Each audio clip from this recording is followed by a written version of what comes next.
Ахметжанов мырзаға екінші видео үндеуім. Мен полиция департаментіне отырмын.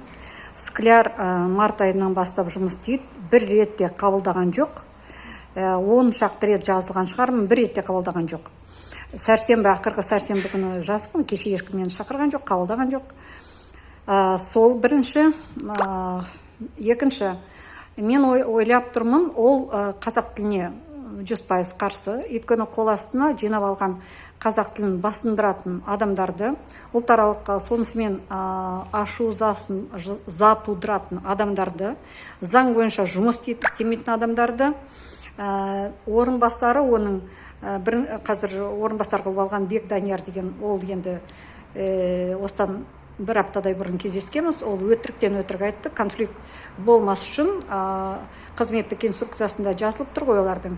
Алдын ала біз оларға түсіндірме жұмыстарын жүргіземіз жергілікті полицияға. Сосын қолдарына заңды шығарып инструкция ретінде береміз деп. Ештеңе істелмеген, керісінше қазақша қызмет көрсетпей, я русская, говорите со мной на русском языке, ол дискриминация емес дейді. Бүгін соны ютубқа қойдым, екі рет сіздердің полиция қызметкерлеріңізді Ержан деген. Сосын орыс ұлтын неге сіз құрметтемейсіз? Мен шоктамын.